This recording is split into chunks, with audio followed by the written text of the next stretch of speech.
Karibu kwenye mahojiano yetu ya leo ambapo tunajadili hali ya kisiasa nchini Jamhuri ya Kidemokrasia ya Kongo, hasa mjadala unaendelea kuhusu mabadiliko ya katiba na hofu ya uwezekano wa muhula wa tatu wa rais.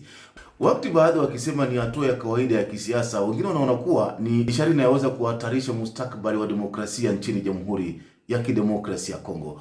Pia katika mahojiano hayo tutazungumzia nafasi ya makundi ya wazalendo katika mzozo wa mashariki mwa Jamhuri ya Kidemokrasia ya Kongo, huku kukiwa na madai kwamba baadhi ya makundi hayo sasa yanaonekana kuwa karibu zaidi na maslahi ya kisiasa badala ya yale ya kitaifa. Ili kutusaidia kuelewa kwa undani hoja hizi nyeti, tunaungana na mchambuzi wetu wa masuala ya kisiasa Eute kutoka nchini Canada. Mimi naitwa Bedi Jean de la Croix. Karibu.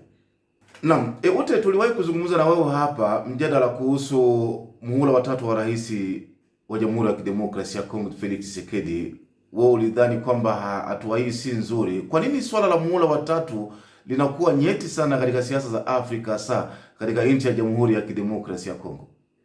Asante tena ndugu mtangazaji kwa aliko ya leo, na nasalimu wa telespectateur giso wa Faransa wanasema wenye watapata wakati wa kutusikiliza tena. Swala la constitution na mandate ya tatu mu Afrika aswa Kongo ina matatizo kubwa zaidi, na inaonesha generally wa Africans wako related na power than kuwa related na maisha ya waraia wala ya wananchi wenyewe. Sasa kwetu sisi Wakongomani inakuwa ni hatari zaidi kuliko nchi zingine, kwa sababu tuko katika vita. Mauaji Ituri, mauaji fasi zote east ya Kongo, hata Kinshasa kwenyewe kuna mauaji hivyo hivyo. Lakini kuliko kuongelea kuleta amani, raisi na warafiki zake, maana yake ile political party yake ni wanaita Union Sacrée pour la Nation, wana based ma ideas zao kwa kugarde wala kwa kukeep power kuliko kuleta amani ndani ya nchi. Sasa wofu na woga ni kusema hiyo mambo ikiendelea italeta vita zaidi, mauaji itakuwa zaidi, na ndio maana sisi wengine kama vile wazalendo inatupatia kichwa kuluma, kwa sababu tunaona rais sio rais wa watu, sio rais wa nchi, ni rais wa maslahi yake, familia yake na political party yake. Na ni tatizo kubwa, kwa sababu Wakongomani wengi hawana ujuzi wa kutambua yale yaliyoandikwa ndani ya constitutions, na ndio maana wanaleta articles hapa na pale ya kudanganya watu ili wapate muhula wa tatu. Naam, kuna watu wanadai kwamba mabadiliko ya katiba yanaweza kuwa na manufaa ya moja kwa moja kwa taifa. Wewe hilo ulioni? Hilo sijaliona na sitaliona kamwe, kwa sababu nilipata wakati na nilichukua wakati zaidi sana ya kusoma constitution yenyewe, nijue tatizo liko wapi. Na hata serikali lenyewe haijakutuambia constitution ina wablock fasi gani ili wasifanye maendeleo wala wasileta amani ndani ya nchi ya Kongo. Articles zote zenye ziko ndani ya constitution, hakuna article hata moja yenye inasema ina block rais wala government wala parliament wala senate kwa kuchukua maamuzi ya maendeleo ya nchi, wala kuchukua maamuzi ya kupiga adui. Hakuna hiyo section wala hiyo article ndani ya constitution ya Kongo yenye ina block wala inakataza serikali isifanye vita na mvamizi wala isifanye vita ya maendeleo katika nchi ya Kongo.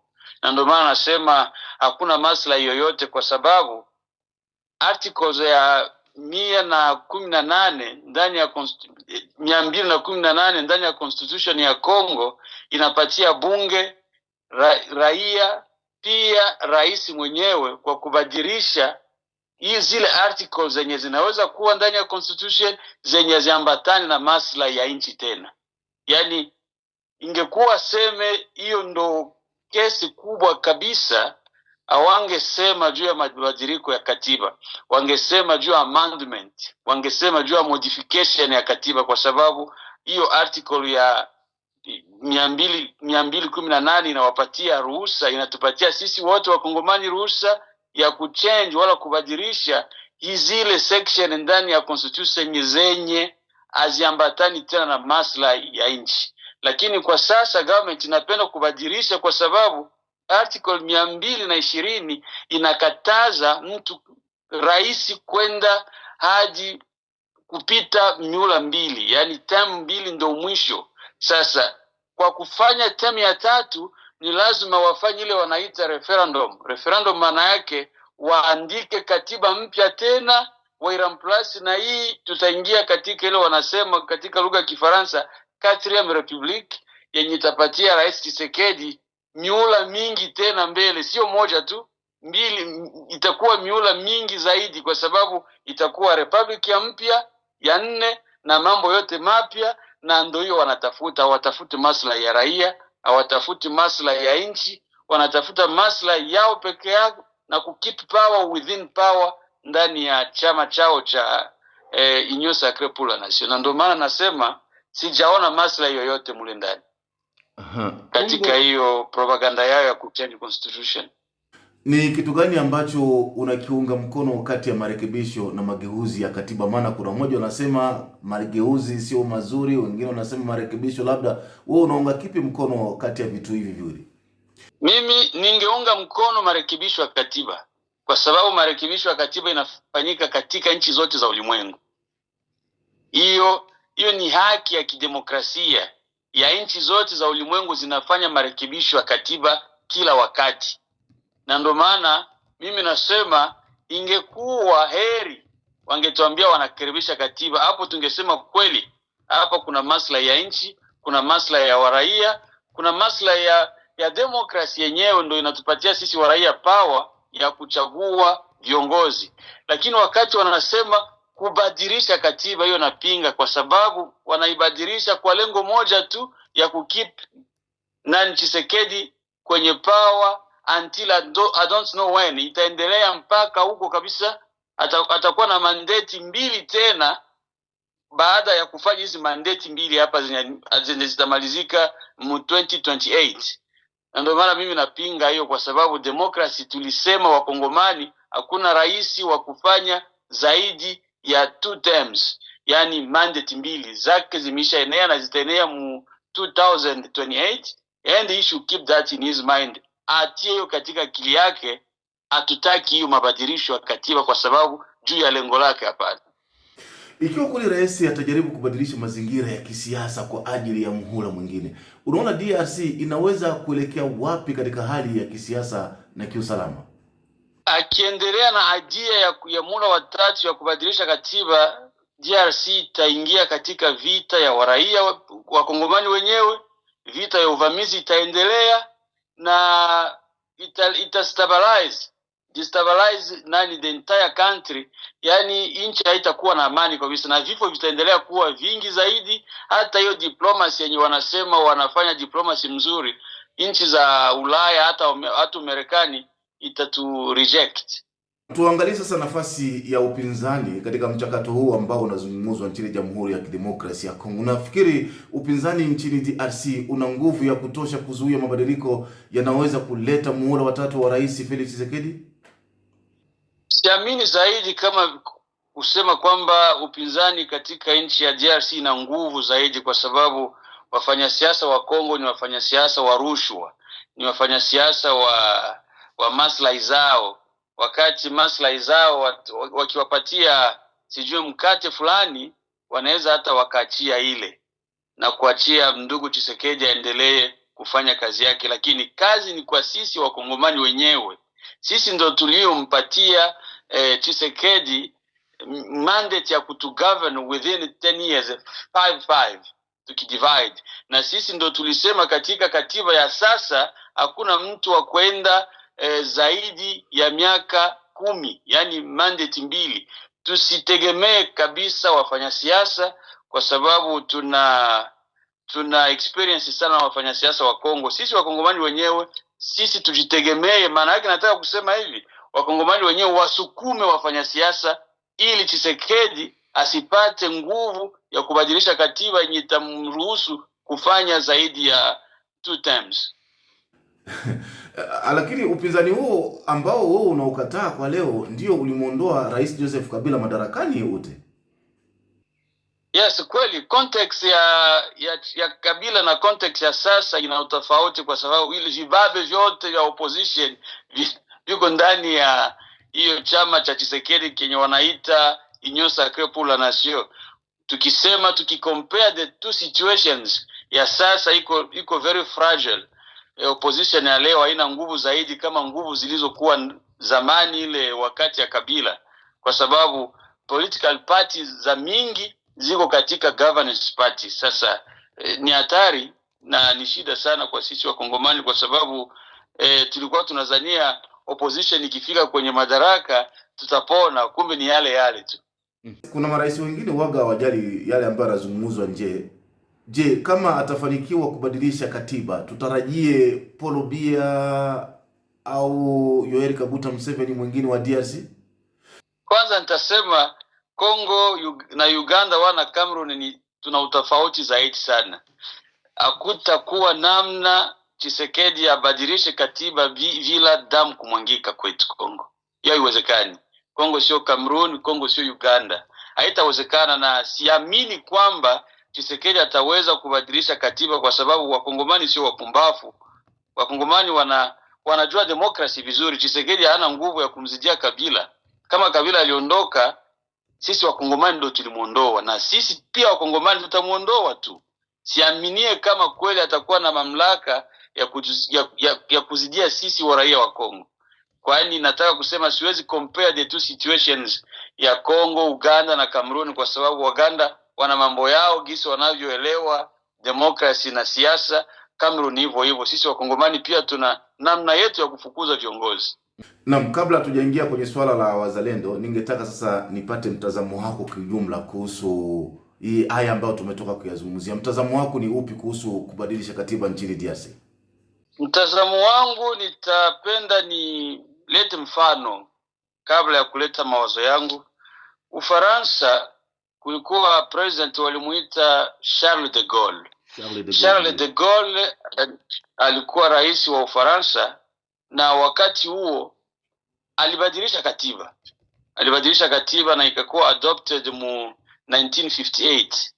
Katiba ile ilibadilishwa kwa sababu Quatrième République, yani republiki ya 4 ya Ufaransa, ilikuwa haiendeni na maslahi ya nchi. Charles de Gaulle akaambia Wafaransa, mkiendelea kunipenda kuwa rais, tubadilishe katiba. Sio kwa sababu tubadilishe katiba ili Charles de Gaulle abakie kuwa rais. Tubadilishe katiba kwa sababu Ufaransa iendelee kuwa nchi ya kuangaa, nchi yenye inatetea maslahi ya waraia wake. Sasa sisi Kongo hatuna idea why Tshisekedi anapenda kubadilisha katiba kwa maslahi ya sisi waraia. Anabadilisha katiba kwa maslahi yake, na mtazamo wangu ni kusema sisi wakongomani ni muda wetu wa kusimama na kutetea demokrasi, kutetea haki yetu.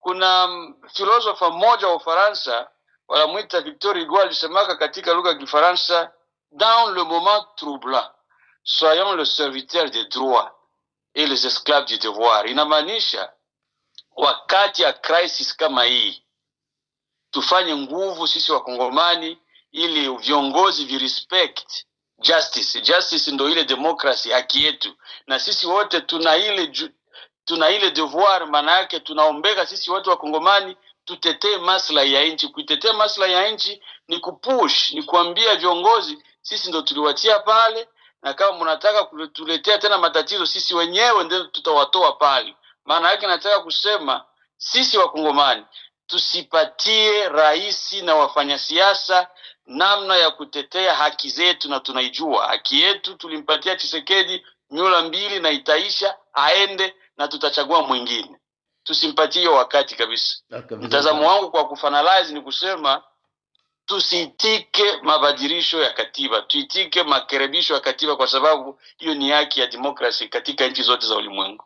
Naam, tuzungumzie sasa swala la wazalendo kuonekana kuwa bega kwa bega na rais badala ya kulitumikia taifa. Na katika mahojiano yetu ya awali uliwahi kusema kwamba watu wao wanaonekana kutumikia Rais Tshisekedi badala ya kutumikia Jamhuri ya Kidemokrasia ya Kongo. Pengine ungejaribu kuleta ushahidi wa kutosha, ni matukio gani yanayokufanya ufikie hitimisho hilo? Kwa sababu cha kwanza, nasalimu wazalendo na wasalimu na nawapatia maua, pongezi kwa kazi walioifanya na wanaendelea kuifanya na kwa namna, kwa njia zingine. Lakini nilifikia kwa kusema hivyo kwa sababu populism ndo speech ya Tshisekedi kwa sasa. Populism ni kusema rais anasema ile mambo yenye waraia wanataka kusikia.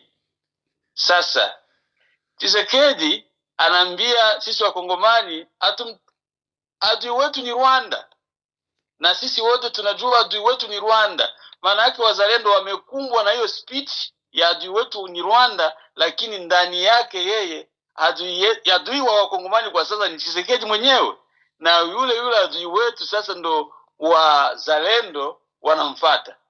Wani watavikwa katika shimo ya shida huko mbele, kwa sababu itakuwa kama kazi ya 20 years yenye waliofanya inaenda na mai. Na ndio maana nasema siaminie tena njia ya uzalendo yenye wanachukua kwa sasa, kwa sababu uzalendo sio kutetea mtu, ni kutetea nchi. Kwa sasa tunatetea uongozi wa Tshisekedi, na hiyo ni shida sana kwetu. No, unaweza kuonesha kuna ushahidi gani wa moja kwa moja ambao unaonyesha kwamba wazalendo wanafanya kazi kwa ajili ya rais binafsi na si kwa ajili ya usalama wa taifa? Asante. Ukiona kwa sasa viongozi wa wazalendo, tuseme mkubwa Mheshimiwa Amuri ya Kutumba akihutubia kwa sasa, anahutubia kama vile speaker person, yani porte-parole wa chama cha uongozi wa sasa. Asemi kama vile mzalendo, yani wamempatia nguo za kutetea madaraka ya Kinshasa.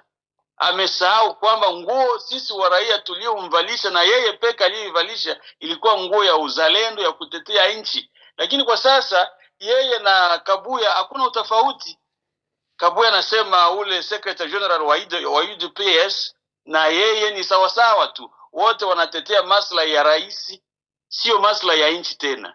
Na ndio maana nasema hiyo ni njia mbaya sana. Hiyo wanajitia katika mtego, na wametegwa na Rais Tshisekedi na populism speech yake ya kusema Rwanda ndo matatizo. Ni sisi yote tunajua Rwanda ndo matatizo yetu. Kwa kusummarize, kwa kuelewesha watu vizuri, prove ni kutaka kusema hivi, sisi wazalendo na wazalendo wenyewe ni kusema tunatetea nchi, atutetee madaraka. Na wakati madaraka inaanza fanya kazi isiyo ya maslahi ya raia, ni lazima tujitenge na yale madaraka. Kwa sasa sisi wazalendo wenye wako ndani ya Kongo hawajitengi kwa equation yenyewe ya constitution, wanaona kila kitu ni sawa tu. Yani wamesahau uzalendo wenyewe, wamekuwa wanatetea haki ya rais wa sasa na sio haki ya sisi wa raia wa Kongo. Sasa kuna hatari gani iwapo makundi yenye silaha yataonekana kuwa upande wa mwanasiasa badala ya taifa? Kuna kitu gani hapo ambacho labda unaona sio kizuri na kinaweza kuleta matatizo huko mbeleni? Kwa hiyo mtazamo ni shida, lakini sio shida kwa kuionesha. Mfano ni kutaka kusema hivi, wakati government, sisi wazalendo sio party ya government. Wazalendo hawana mamlaka ya government. Wazalendo ni government imesema ni jeshi la akiba. Wakati tuna matatizo tutaenda kwa jeshi la akiba lije kutusaidia sisi government. Nasema naitia kama government pale. Sasa wakati we jeshi la akiba unakuja na unavaa koti ya rais na serikali yake, umekuwa party ya ile government, hauko tena party ya uzalendo. Haki wa uzalendo ni kuwa katikati ya ukweli wa maendeleo ya nchi na maslahi ya waraia, sio maslahi ya chama inayoongoza nchi. Chama cha leo ni Union Sacrée na UDPS na rais wa sasa ni Tshisekedi. Sasa wakati wakuu wa wazalendo wanasimama kwenye microphone na kusema speech ya Kinshasa, na ile speech ni sio speech yenye ina represent the interest of the nation, hapo sio uzalendo tena. Hapo inakuwa wanamemba wa chama cha uongozi wa sasa. Wazalendo wanakosolewa sana. Huoni kwamba ukosoaji dhidi ya wazalendo unaweza pia kudhoofisha morali yao wakati wakiwa vitani? Hapana, hapana, inaweza wapatia nguvu zaidi na kujua njia yenye wanayoichukua kwa sasa. Kuna mtego mbele, na mimi sitaki waanguke katika ile mtego wenye wameshaingia ndani tayari, kwa sababu mtego wenyewe serikali ya Kinshasa inaweza fanya lolote lile ili wabakie kwenye madaraka. Hata kusacrifice wazalendo wenyewe wanaweza wakaifanya, wakisema ya kutumba tumfunge leo ili mimi Tshisekedi nibaki kuwa rais, na kuambia 100% Tshisekedi ataifanya hiyo, na hiyo atakuwa tumefaidika nini sisi wazalendo pale? Ndio maana nasema wasiingie katika siasa ya Kinshasa, wabaki kwa wazalendo, watetee maslahi ya nchi na wakosoe government pale kwenye wanaona government haitetee tena maslahi ya nchi, maslahi ya waraia, kwa sababu uzalendo ni kutetea maslahi ya nchi na ya waraia. Unadhani ukishakuwa mwaminifu kwa rais, unadhani ni rahisi kumkosoa au kumpinga yote? Ni rahisi na sio rahisi. Ni rahisi kama mtu anajua haki yake. Ukishajua haki yako, na kuambia hata bosi wako utamwambia hii agreement yenye tulisaini haijasema tufanye kazi namna hii. Ni rahisi, unaweza sema kama unajua haki yako, lakini kama hujua haki yako utabebwa tu. Na siaminie kama wazalendo hawajui haki yao. Sasa ushauri wako ni upi kwa wazalendo? Ushauri wangu kwa wazalendo ni kusema wabaki kuwa wazalendo. Wazalendo wa 1996, 1997 until 2020, 2022, 2025 ni mzalendo mwenye alikuwa anatetea maslahi ya nchi, maslahi ya waraia. Wasikuwe wazalendo wa kutetea serikali ya Kinshasa, kwa sababu serikali ya Kinshasa inasema adui wetu ni Mnyarwanda. Kweli adui wetu ni Mnyarwanda. Je, ule Mnyarwanda wanampinga kweli? Wanapiga Mnyarwanda Kinshasa? Siaminie hivyo, siaminie hata kidogo. Kwa sasa ndio maana nasema wabaki kuwa wazalendo, wasitetee serikali ya Kinshasa. Serikali ya Kinshasa na malengo yao ni kupreserve, ni kuprotect power yao, wabakie kwenye power, sio kuprotect maslahi ya nchi, sio kuprotect maslahi ya waraia hapana. Sasa sisi wazalendo na wazalendo wenyewe, ideology yetu ni kutetea nchi, ni kutetea maslahi ya wananchi. Kwani there is a separation there between sisi na serikali ya Kinshasa. Kwa hiyo wabaki kuwa wazalendo, wabaki kuwa wazalendo, wasikuwe wazalendo wa kutetea maslahi ya mtu mwenye yuko kwenye urais. Kwa haraka la nyongeza, unalipi la kuongeza? La kuongezea, naweza kusema kwenye viongozi wa Kongo, aswa Rais Tshisekedi na parliament yenyewe. Tuanze kwanza na rais.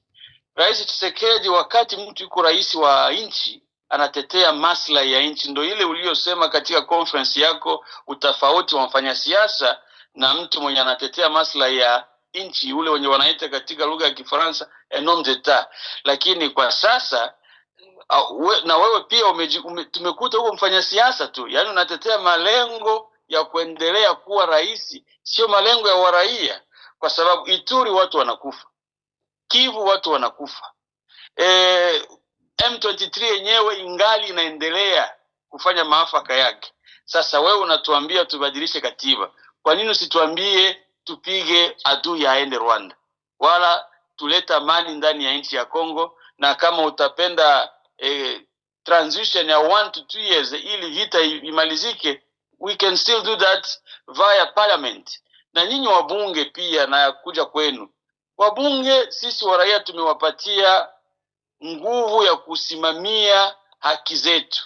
Wakati haki inavamiwa, awe rais awe mfanyasiasa, ni nyinyi wa kusimama na kusema constitution na haki na sheria inakataza rais kufanya mambo kama haya. Lakini mnakuwa wabunge pia, watumbu zenu ni hatari. Lakini haki ni kwamba election itakuja tu, tutakutana huko kwenye field, na nadhani kama mkufanya kazi vizuri, rejection iko pale njiani.